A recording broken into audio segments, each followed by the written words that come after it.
What's up, everybody? Welcome back to Morning Coffee with Jumpsuit, episode 3. If you haven't seen episode 1 and 2, you might want to go check that out after this. But, man, it is indeed the morning. I got up at 6 a.m. this morning. My computer went out yesterday, just shut down on me, won't turn back on. But thanks to my girlfriend, Ariel, we are still making this episode happen. She came in here and hooked all my stuff up to her laptop. Got all that working last night, so I had to wake up early this morning and just make sure do a couple test runs, make sure it's all going good. But so here we are, thanks to her. And this first thing when I woke up this morning, she was sitting on the couch. She had got up a little before me, and I was going to make coffee and get ready for this episode. And she was reading something. I don't know why my nose is sniffling this morning, probably from the cats. But there's so much going on. Sorry, there's so much. We got an excavator right now in my driveway. They're digging up my entire driveway first thing in the morning because something's wrong with the water line or something like that in the driveway. There's all this water coming in. So got this big machine digging all in my driveway.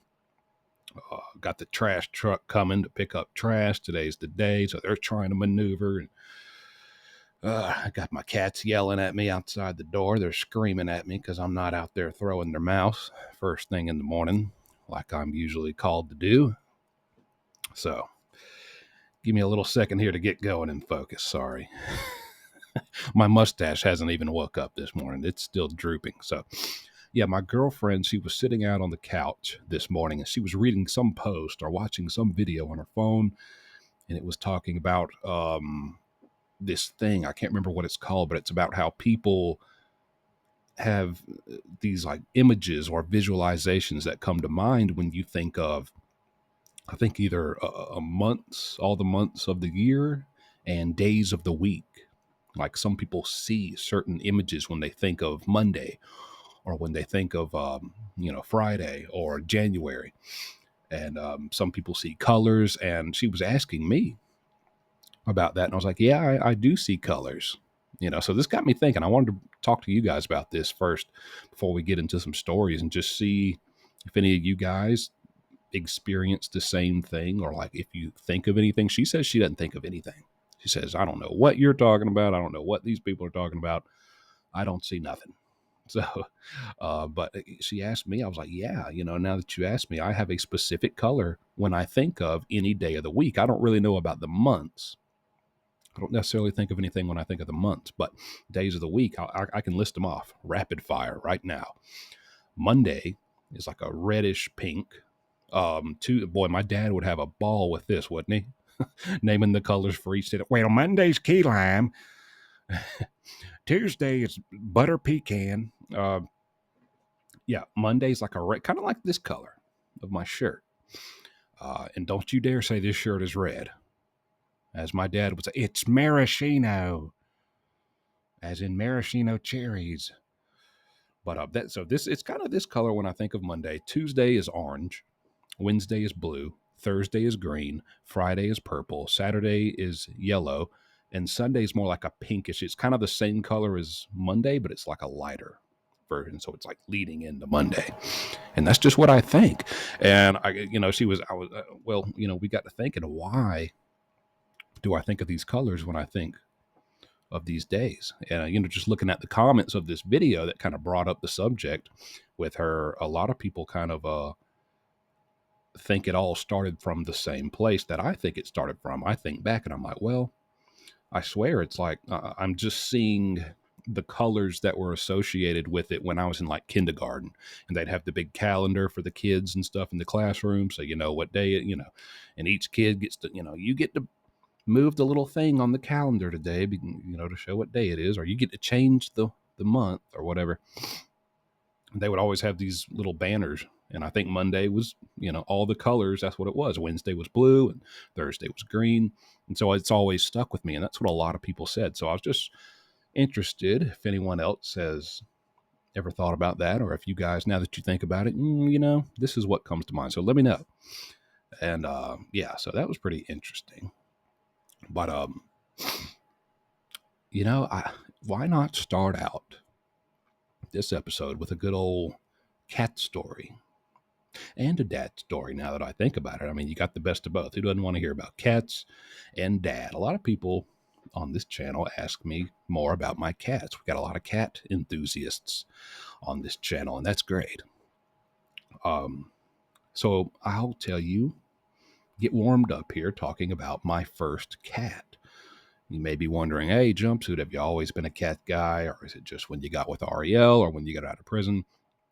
I was born and raised a cat guy. Okay. Our first cat, let me say this. We initially were a dog family. My dad had a dog. It was a corgi. It was an orange corgi, and its name was Rocky. And that shouldn't surprise you if you remember my first episode when I told you, if my dad, all he wants to talk about is Rocky, Andy Griffith, and what was the other one? Elvis Presley. Okay, so named it Rocky. We had a dog named Rocky.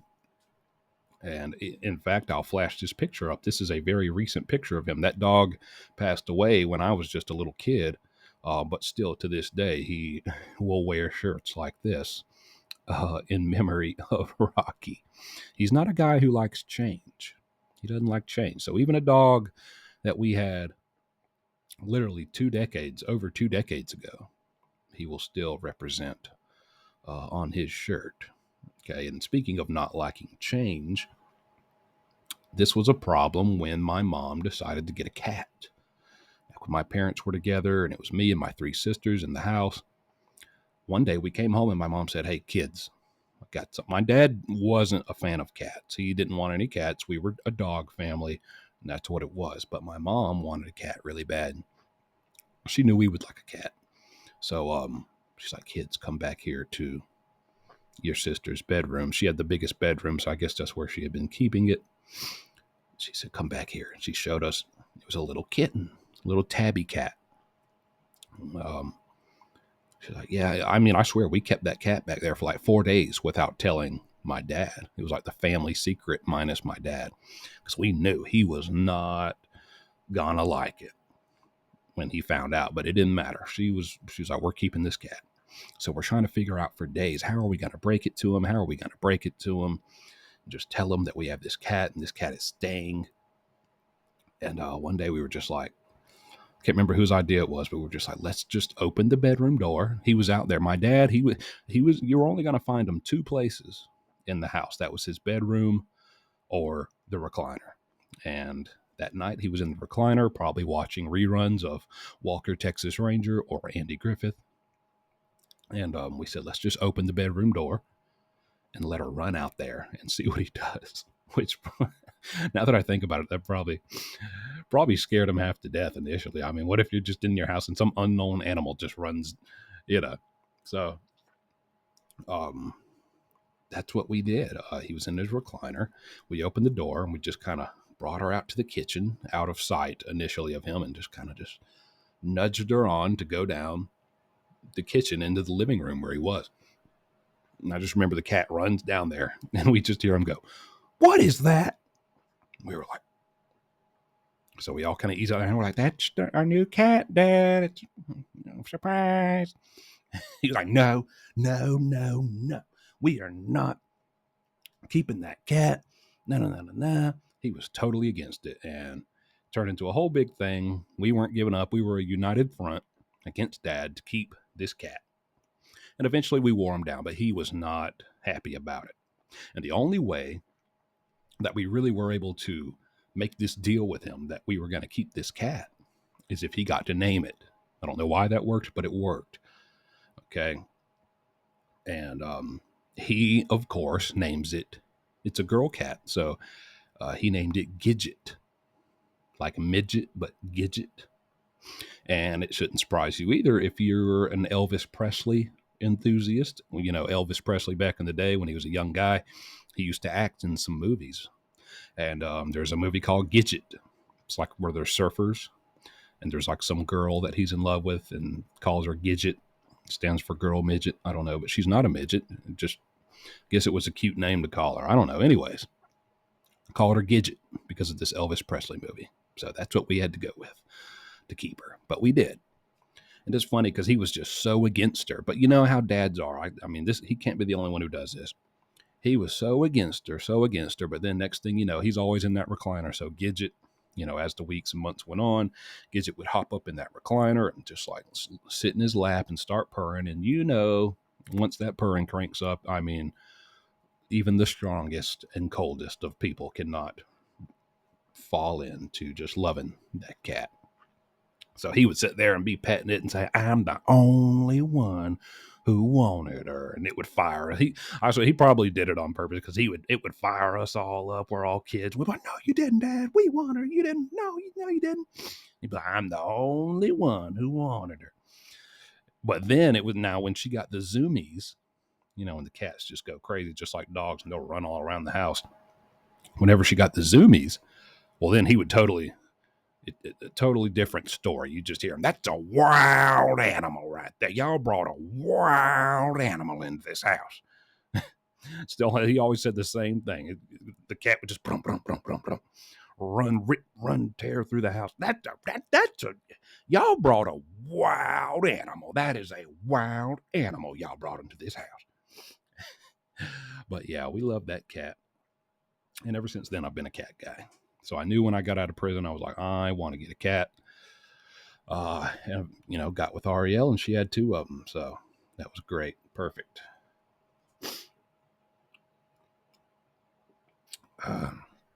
Another thing, I made a community post, if we're still talking about my dad.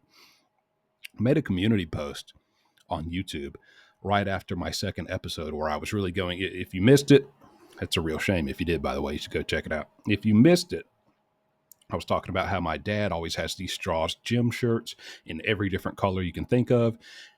Blue, yellow, red. But if you ask him, it's not yellow, it's lemon meringue. That's another one. He would say meringue. I don't know why he would, instead of lemon meringue, but really you should say lemon for yellow, but he would go, it's meringue. But anyways, he always has these ridiculous names for the color of his shirt, and he's insistent upon it. So just to prove this, I texted my sister, who's always with him, and I said, hey, do you have any pictures of Dad in his Straws Gym t-shirts? And she said, oh, do I? I was like, send me a couple. She sent me one. I'll go ahead and flash it up on screen. In case you missed it, I'm going to go ahead and just show you this stuff because I know you guys will appreciate it. So here he is, and some comments on this were like, hey, I thought you said he always tucks his shirt in. He does. Nice try. He does always tuck his shirt in. Take a closer look. That's a crew neck sweatshirt. Okay. He's not a madman. He doesn't tuck in his crew neck sweatshirts. All right. Come on. So, but I texted her back when she sent this. I said, please ask him what color this is. And she texted back and said, he said, it's ivy. I guess as in poison ivy. It's ivy. My ivy sweatshirt. It's like, okay. And then she sent another one, and I'll show you that here. And she said, she went ahead and told me, because now she knows what I'm looking for. She said, this is his gold Straws Gym t-shirt. So this is his idea of gold. And I mean, that's not, honestly, one of the more reasonable color choices of him that he's made for his shirts. But I'm just surprised. He usually goes with I've noticed a pattern. He likes to go with like food or snacks and desserts or fruits for his colors that he chooses for these shirts. So I'm surprised he didn't just say, it's dark mustard. It's matte mustard. But yeah, I just wanted to share that with you guys. Just kind of prove, hey, listen, he really, this is the truth about this guy. Everything's the whole truth and nothing but the truth. Okay, and you can like it or you can lump it. I'm thinking about some coffee mugs with like it or lump it on it. I already, real quick, got some merch that's coming out. If not this week, then next week. It's already finalized. Got the logo. Very nice viewer and subscriber of this channel who's really a big fan of Coffee with Jumpsuit as well. Got in touch. He's a graphic designer, so for free, totally just because he enjoys the content, helped me come up with a design, yeah, he came up with a design and it looked great. So I liked it. So I used it. And he's also trying to come up with some coffee with jumpsuit mugs. And I'm thinking we'll get a logo on one side and on the other, it'll just say like it or lump it. So I think everybody will enjoy that. I can't wait to have mine and just have my like it or lump it mug. But anyways, got that coming out. Let me see. Do I have any other things I want to talk about with my dad? Not this time. I want to switch it up for a second. Jobs. I've had a couple people ask me, "Hey, Pablo, you ever had any jobs?" Yes, I've had a job. Okay, just there's one I want to talk about, and I've had a few jobs. They haven't always gone great. I mean, again, we're talking like, in my life, I've probably had 4 jobs. I think maybe 4 or 5 jobs. My first one, I was 16. I only had it because my mom made me, trying to set me straight. Hey, you're getting a job. And I was like a bagger at Bilo grocery store or something. Nothing, no good stories there. Just hated it because I didn't want to be there. I was 16. I didn't want a job. When I was 18, I worked at like a Panera Bread in the mall. And that was just weird, man. The thing about Panera Bread or just working in the mall, I feel like, especially when you're 18, you see the mall in ways you weren't meant to see it. It becomes not the mall anymore. Like when I'm working, the mall closes at what, 9, 8? I'd be there well in like, at 11, 11:30 sometimes, just doing the aftercare because I'm in Panera Bread. So I'm having to clean all the stuff, do all the things. Excuse me. And then you leave and it's like, man, everything's dark, empty. All the stores are shut down. It's weird. It's not the mall anymore. And then you're working there every day. So it's not, let's go to the mall, and it's the mall. It's just like you become way too familiar with it. It's weird. I didn't like it. I ultimately quit that job because I still didn't really want to work. I need some water. I didn't want to work, but I think I quit because I was carrying this big, huge bag of soup, steaming hot, like steaming, scalding hot soup. And like the bag I was carrying it, and like the bottom just, I don't know, melted or gave out. And all this soup just fell right on my pants, just straight down my pants, filled up my shoes with scalding hot soup, burnt my feet. So I was just like, okay, I'm going home. I'm not coming back. So that's all it took. So I don't have a big extensive history with working. I had one more job that I really enjoyed, and I stayed with it probably the longest I've ever stayed with any job. It was probably the hardest job I ever had, but I ended up really liking it in a weird way. And I'll probably talk about that maybe some other time, maybe later in this episode. But right now, the good stuff. I want to tell you about a job that I had at a place called Clear Creek Tax. And buckle up because this is one wild ride. And let me tell you now, I only worked here for a month total. And that's not because I quit. And I didn't exactly get fired. Just let's start from the beginning. So this is starting when I was about 21 years old. Yeah, I was definitely 21 years old. And actually, it was just a few months before all the events that took place when I would end up going to prison. So, yeah, this was maybe the beginning of the year back in, I don't know, 2012, something like that. And it was me, and I think I was always hanging out with my buddy Dave. Now, Dave is still one of my best friends. In these days, Dave, he's got it all together. He's a tattoo artist. He works at a tattoo shop, and he does really good. He's been there for years. Very stable job, career. Great guy, great friend, great dad, great boyfriend, homeowner. Got it all together. But back then, he was not any more headed down the right path than me. And we would hang out all the time, and just two goofballs trying to get it together. And so, um, I was actually on parole at this time because I had been to prison for like on a youthful offender. I had messed up and went to prison, and they gave me a 4-month youthful offender program. When a young guy in South Carolina gets their first felony, they have something called the YOA, Youthful Offender Act, where you can get sentenced to a program. It's about 4 to 6 months long, and it's prison, but it's more of like a boot camp style thing to try to just like snap you out of it. So went through that, and I came home and I was on what they call YOA parole, and I hadn't been doing what I was supposed to do. They had me on house arrest, and so one of the conditions was, hey, you need to get a job. But I just I had my house arrest bracelet on. I think I had to have it for about 90 days, and so I had a house arrest bracelet around my ankle during this entire story. Just keep that in mind.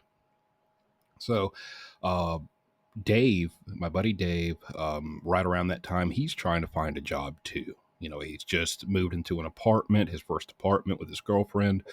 She has a job. He's trying to get it together and pull his weight, but he's not really any more wanting to get a job than I am. And at the time, he was probably 19 while I'm 21. And so, yeah, we are looking for jobs, and we are not qualified for pretty much anything at all. And so we get on Craigslist, or I get on Craigslist, and I'm looking, and nothing really is popping out at me, and I see this listing on Craigslist. It says for CCT, Clear Creek Tax. It's downtown Greenville, which is just about 30 minutes from where I live. And it's supposed to be a tax job, and I'm like, they're like, anyone apply, just show up. Just show up. You don't even got to respond. Just show up to the meeting on this day at this time. I'm like, okay, sure. So, I'll give it a shot. I just got myself an interview, that quick. So I'm like, okay, let's do it. And, I know I should probably dress up a little. Because back then, I'm 21. I got long hair, tattoos. I like to wear just tank tops and like jeans all the time and a hat. And I don't have like any job interview worthy clothes. So I think I threw together. I'm like, well, let me try to dress it up a little bit. And I got like this polo button down, kind of a more casual style, but nice enough. And then I had these jeans, the jeans they sell at like the mall, PacSun and stuff like that. They're not khakis, but they're khaki colored denim jeans, So that's about as nice as it got for me in my wardrobe. So I'm like, I know what I'll do. If I really want to secure this job, I'll throw the old khaki denim jeans on. And you know what? I'll go one further. I'll take a lesson from old dad. I'll tuck my shirt in. Yeah, I'll tuck my shirt in. And man, I remember pulling my but I still have like sneakers. I don't have any dress shoes. No dress shoes at all. So I remember I had like some Vans on my feet, and I was worried about getting my pants leg down around I had a big fat, it's like a big house arrest bracelet. They make different ones, and some of them are, kind of just a little strap with a little thing. Mine was like a big shackle looking thing. So it was really bulky on my skinny little leg, and I was trying to pull my pants down over it, pants leg, and just conceal it, and it's funny, the entire time I'm supposed to get a job, and so I'm trying to call my parole officer and get permission to leave my house to go to this job interview. And I'm like, I gotta make it. And I'm calling, I'm leaving messages, and she doesn't return it, So I'm like, I know she would give me permission to leave to go to this job interview. Obviously, it's like the most important requirement of like my parole right now, since our last meeting where she put this bracelet on. So I'm like, I'm just going to go. And mine was like, you had to literally plug in, like when I went to bed at night, you had to plug in a cord to my house arrest thing, and it would yell at you. It would be like, charger. It was like pre-recorded messages, and it would just like shout at you when, like, if your parole officer wanted to talk to you, they could like hit a button from their computer, and it would be like, call your parole officer now. Like, it was very aggressive. It was an aggressive text to speech voice. Call your parole officer now. And if you like went outside the perimeter of where you're supposed to go with your like your house, it would be like, you got 10 seconds, get back in the house. So it was it would be like, charge your house arrest bracelet now. The battery's getting low. It was like Randy Macho Man Savage was giving me orders. So but yeah, it would tell you to charge it and everything, and I'll just let mine die. It's like, I'm just gonna let it die so that I can leave and I won't have this thing. Imagine me being in the interview. Hey, what are you doing, Buster? Get your butt home. What are you, downtown? Having a good time? Get your butt home in the house. No, don't worry about that. That's just my ringtone. That's nothing. Anyways, when do I start? But yeah, so I let it die. And they're supposed to like kind of monitor it, and like if it dies, they're supposed to come get you. But I let it die. And let me tell you something, throughout the month that I worked here, I never charged it again. She wouldn't return my calls. That whole month, she didn't return. They just have so many people. There's so many people on parole. I don't know. She just got busy. I don't know what happened. I just got lost in the system. Nobody was looking at my thing. Nobody was monitoring my stuff. And I didn't just like go anywhere I wanted. I would go to work and come right home. But I did go to work every day, and I technically wasn't supposed to. I hadn't gotten permission, but hey, got to go, So anyways, I go to the interview, and I pull up in my little Camry. I had a little 1995 Camry that I had bought from a previous job. And I show up in my little khakis and my polo, and I'm like, yeah, okay, dressed for success, baby. And I go, and it's one of these big, intimidating, like brick buildings. Again, I've worked at Panera Bread and Bilo. This is not, my comfort zone here. So I'm like, man, it's a little intimidating.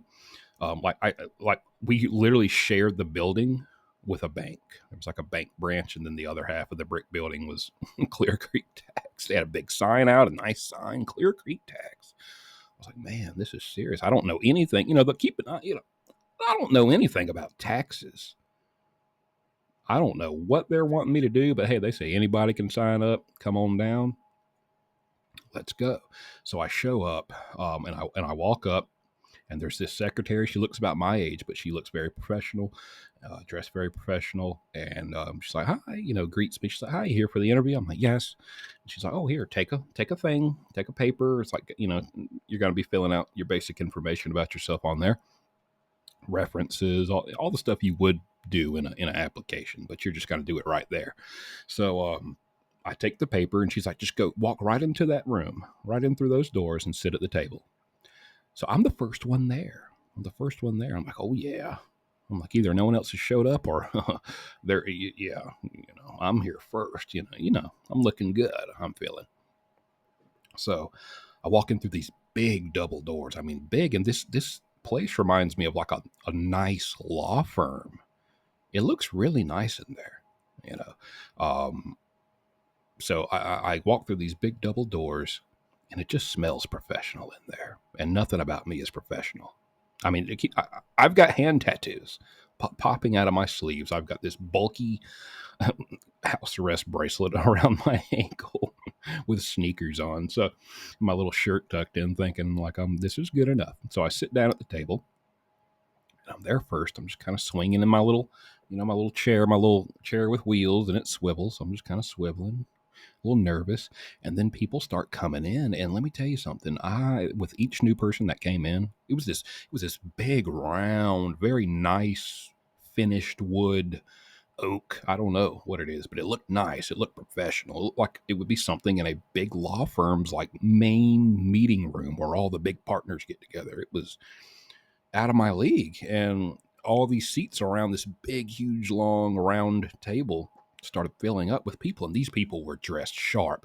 They looked like they just walked out of Joseph A. Bank. They looked like they just left Men's Warehouse. Like the women were coming in with like pantsuits and just like, dressed like, like they're running for president out here, man. And guys were walking in with like freaking crisp professional, like news anchor worthy haircuts and like just, the types.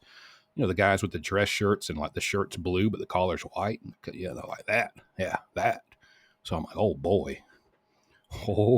And like with each new person that came in, I was just sitting there and everyone's like filling out all their job history and like credentials, all this stuff, qualifications. And I'm just sitting there like, I've worked at Milo. I felt stupid. My face started getting hot from embarrassment. I'm like, what are you doing here, you big idiot? Like, I don't know why you thought you would waltz in here and just get this job off Craigslist. The only thing that didn't make sense is that this job was on Craigslist. This seemed like a really legit job, and I just felt like an idiot. And I started panicking. I was like, man, I'm not going to sit here and make a fool of myself. Like, you're sitting here with a house arrest bracelet on and some big ugly hand tattoo and khaki jeans. They know they're jeans. You're not fooling anybody. So I just started feeling really dumb, really stupid. Why are you here? You're going to make yourself look like a big old idiot. So I walk out and I still have to pass and, kind of face this secretary. And she just kind of looks at me and I'm just like, hey, I left something in the car real quick. I'm going to be, she's like, oh yeah, okay. Hightailed it out of there. I left. I never looked back. I drove straight home. I said, screw that. I think I told my mom, I was like, yeah, the interview went great. Said they'd call me. I didn't even go through. I was like, man, no way. That was just humiliating. So I'm kind of down in the dumps. I'm still looking on Craigslist. Nothing really popping out that looks promising. And about a day or two goes by, and I get a call from my buddy Dave. Now, we both were actively searching for jobs, and we knew this. So he kind of called me to update me. Hey, I pick up, and he goes, hey, man. I'm like, what's up? He's like, got me a job. I'm like, oh, really? Because listen, anywhere that hires you, well, absolutely. I know I have a great chance. I mean, this is a guy who, like, for any bad tattoos I have, this guy has like knuckle tats that just say like cuss words and stuff. Like, he was just a real, I don't know. I was just him as a teenager, So any place that hired this guy would definitely, I wasn't much better, but they would, they would definitely hire me too. So I'm like, great. Where? Tell me where. I'm going to sign up immediately. And he goes, Clear Creek Tax. Now, he didn't have I had never told him anything about Clear Creek Tax. I didn't say anything to him about it. I didn't want to say nothing before because I didn't want anyone to slide in and get the position. And I didn't say anything after because, what's the point? I know you're not going to get it because I trust me, I see what you're up against. You don't even want to go there. Don't even waste your time. So he didn't know anything about it. So he had been on Craigslist too and saw the same ad. And he went to the meeting, I guess the next morning. I guess they had a few that week. So he went to a different one than me. Hired on the spot. And I was like, wait, what? What? Clear Creek Tax? Are you talking about Clear Creek Tax? The one on Craigslist, blah, blah, blah. He said, yeah, man. I'm like, dude, how did you get hired? I said, I went to that 2 days ago. Man, they had people in there looking like, like they just graduated from law school, Harvard or something. He's like, dude, that's exactly how it was for me too. He was like, I was in there in jeans and a long sleeve t-shirt. I was like, and you stayed? He's like, yep. Of course he did, just knowing him. But he's like, dude, they didn't hire any of those guys. They hired me. He said those guys were overqualified. He said they want to hire guys like us. He's like, trust me, dude, they want to hire people who like need a job and don't have any other options and like nowhere to go. And I'm like, really? Well, that's great. But looking back as a 31-year-old, I'm like, okay, that should have been the first red flag right there. Okay. First of many red flags. But, hey, I'm 21. I've had 2 jobs in my entire life. Awesome, dude. He's like, man, listen, I know the guy, the boss, Chris. He's so cool, dude. He's so cool. I'll talk to him. I'll get you another interview, man. He'll hire. Just come. All you gotta do is show up. He'll hire you immediately, dude. He'll call you by the end of the day, that same day, and you're hired. I'm like, okay. And so I did. And I show up. I go through the thing again. Get a call from Chris later that day. I'm hired. Be there tomorrow. So I'm like, okay, awesome. And what do you know? Not only are me and my buddy Dave hired, a third friend At that time, we were like there was like 4 guys, and we were just all this big group of best friends. The third guy, named Cole, he gets hired too. So now the 3 buddies, if you've ever seen that TV show Workaholics, if you're familiar with that, it's exactly what it was. We all showed up on the first day in our like best attempt at dressing business workplace professional, which was not good at all. And so we all just get out of the car, and we all like, we're in the parking lot, and we just look at each other for a second. We kind of just look each other up and down, and we all just start busting out laughing at the absurdity, because we just know we're a bunch of dingbats. We were a bunch of losers back then, you know? So we're just like, man, why, how did we get this job? What is going on? Like, what awaits us, on day 1 of this job? So we're just kind of laughing at the fact that the 3 worst hires that we know have just been hired at Clear Creek Tax to do taxes, I guess. What? So we walk in there. Let me tell you what they want us to do. They sit us down for this orientation, and it's a bunch of other people in there too who they look about on the same level as us, if you know what I mean. So they sit us all down, and they're talking about how basically our job, it's a call center. When you get out of that office and you go through the other doors, you're walking into these 2 big tables, these like long tables that stretch all the way down the room, and there's seats. It's like a call center, and each one has a telephone on it, like an office style telephone, and a big tray full of papers. And so they're telling us basically the service they offer is tax professionals who help people, mainly business owners, CEOs, who are tens of thousands, hundreds of thousands, some people even $2-3 million in debt, like owed back taxes for their companies and stuff. Like that's our target customers right there. And basically it's our job. We don't got to know anything about what we're talking about. We have a script right there. We're basically telemarketers. We got a script right there. And we basically call and be like, hi, it's Pablo with Clear Creek Tax. How are you doing today? And they were telling us about how we get commission. If we can get somebody to agree to talk to there's like a more qualified person who we transfer this person over to. Once our whole goal was to get in touch with the person, the CEO, which wasn't easy. And they taught us this. They're like, these CEO people, they're set up like when you call these numbers, man, they got secretaries. You got like 3-4 secretaries, chain of command you got to go through, who are like trained to weed you guys out and not let you be able to talk to these guys. Solicitations, or whatever. And so you guys got to be slick. They were trying to like teach us to like really be slick and just kind of, hey, is Joe there? Yeah, tell him it's his golfing buddy, Mike. Yeah, I just need to update him about the tee time. Like literally telling us to do that. And again, looking back, it's clear what this is turning into. But at the time, I'm just like, this is what tax places do, I guess. I don't, we don't know. And so we're just happy to have a job.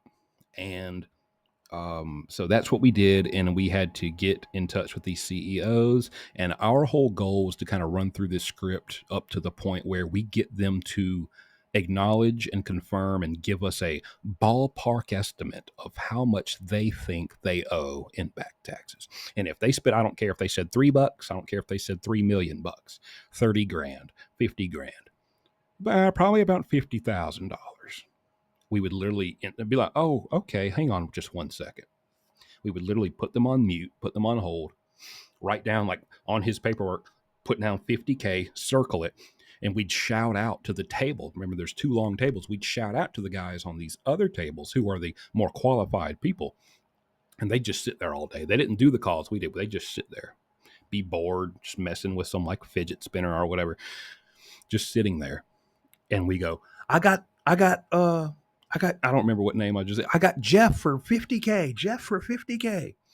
And you'd have some guys who are already like taking calls and stuff. And if you saw like 2 or 3 open, they'd be like, I got you right here. and you had to like transfer them over to. But see, you got commission. See, if they do this and they sign, whatever you get them. All right, we're gonna take care. We're gonna help you manage payments to pay off this 50K you owe. It's the dumbest thing ever, really. We're going to help you pay off this 50K, not by offering money, just by, I don't know. You know how, you know what I mean? And basically you're going to pay us this much of it. And so whatever they were going to pay, they would pay right then. And I would get our guys doing what we do. We would get like a 5% commission off that.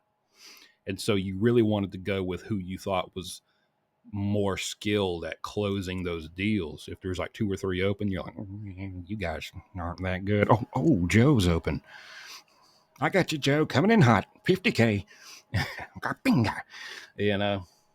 Like it or lump it, that's what we did. Okay. And so the guy at orientation, he was like selling us these dreams, like, man, we've had guys on their first day close for $2 million. And they've gotten, whatever 5% of that is, whatever.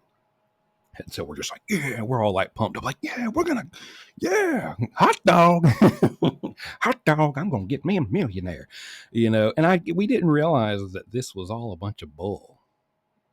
We didn't, I mean, I understand that there's scams or just like whatever this was, it was a scam pretty much, but we realize that stuff is out there. But I guess we didn't really think of it as, when you think of scam services or people like cold calling and like trying to scam you, I didn't imagine I'm driving downtown Greenville, which is like a very nice tourist, like it's a very big deal in the state of South Carolina, downtown Greenville. It's one of the fastest growing cities in America. Like, this is a big brick building surrounded by well-established, but like 3 streets over from the county jail. Like, there's big banks. There's like big, tall buildings that are legit, the Hilton Hotel, and like just all this stuff, tourist sites. And then there's this big, very nice brick building, Clear Creek Tax, with a very nice sign. And you go in there and it's like you walk through the big double doors and it's like this just barren room with these phones and just a bunch of losers like us sitting there cold calling people. And I guess it didn't really register that could be that. It felt professional in every other way.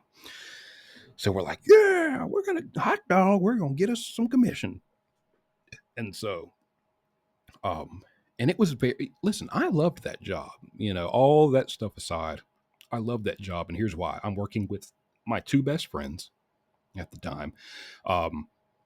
The guy refused to let us work 40 hours a week, which I didn't, I'm there because I have to get a job from parole. I'm still in the mindset where I don't want a job. I have to get a job. So if I have to work this job, he was like, you guys are going to come in at 10 and leave at 5, because he didn't want us to hit 40 hours a week, because he would technically have to pay us all this or benefits and, whatever, all that stuff. And so he was avoiding that. So he was like, no, you guys come in at 10. So I'm like, great. Now I don't have to wake up, because the first 2 days we were having to, work at like 8 or something like that. And so then he was like, yep, don't come in till 10. So then I'm like, great. I get to wake up at like 9, just chill. And like, what, that was great. And then you go in there and he's like, hey, anytime you need to cool off or you get a little stressed on, because as you can imagine, you would call people, they would cuss you slam out. I told you people, quit calling, like, because we're literally telemarketers. We just didn't realize it, but they will cuss you slam out. And, man, I told you people, man, don't you call here again. No. So like you get frustrated and stuff. And like there was a foosball table in there. He's like, if you guys need to cool off or anything like that, man, just come play a little foosball. I was like, sweet, hot dog, hot dog. Awesome. I'm that boy. Like every 30 minutes, man, this job is just really getting to me. I need to go play a little foosball. It was great. It was great. And you still got paid. It wasn't just off commission. You still got paid hourly. You got paid like, $9 an hour. It's for me, a 21-year-old who's living with his mom. That was great. Awesome. I don't have real bills to pay, so great. I get to show up at 10. I get to play foosball, call people. get cussed out at worst. Maybe I'll get some commission, which I never did. Um, and yeah, that was the job. And you got an hour lunch break. And so me and my two buddies would go right down the street to Dave's apartment, and we'd just chill. We'd chill, eat some snacks, laugh about who got cussed out the worst that day on the phone, and just pack up and head back to work. And the best part is like, we felt like, hey, this job, we like the job.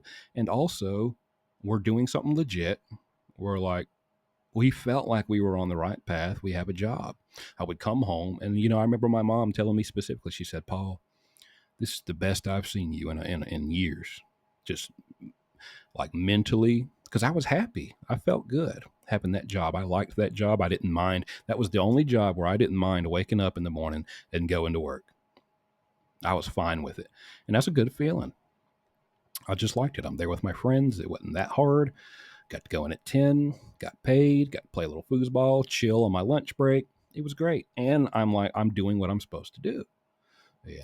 I'm not, it feels good when, I'm not out here breaking the rules of parole. I'm not making, disappointing my mom. There's not that stress at home because I'm sitting around not doing anything that I'm supposed to be doing or productive, so all that stuff felt good. So, and then even funnier, like Dave, just you just gotta know Dave. He gets a promotion. Dave, he's doing so good on these calls. He's getting through to so many people. And he's getting so many people say, 100K. Oh, I owe 220K. 220K right here, right here, right here. He's doing so good, getting so many people, more than any of us. They promote him. They're like, I like how you talk. You can talk pretty good. We're promoting you. You get to go to the other table. And the funniest thing is what they called that position when you get promoted to that table. You're called a senior. And the whole thing that they do is just like literally they'll be over there talking. They'll like keep calling these people until they close the deal. Hey, Bob, how'd the birthday party go? Oh, yeah, you got the moon bounce? Oh, I bet they loved it. So listen, let's talk about these taxes. When do you think we can get something, signed and sealed and delivered? Like that was their job. They didn't know anything else either about taxes. My buddy just got promoted. There's no way, he knows absolutely nothing. So he gets promoted to a senior tax director. I want you to think about that for a second. A senior tax director. Me and my other buddy gave him so much crap because technically, so you're telling me you got promoted to an STD, senior tax director. So you're an STD. We gave him so much crap about being. You finally made it in life. Hot dog, you're an STD. Oh man, that was so funny. But that was that was the job, and it didn't last long. Again, it was like the fourth Friday, so like the fourth payday. We all show up for work, like usual, and but when we walk in, something's different in the office today. All the employees, there's like 18 people, kind of just grouped up, standing kind of near the office door of the boss, Chris. And his door's closed. And basically, he was calling all the workers in there one by one and firing them. Every single worker, every single one. And he was telling them all pretty much the same thing. Same thing he told me when he called me in. He said, hey, it's nothing that you did. It's not that you messed up or anything like that. It's just, we're letting everybody go.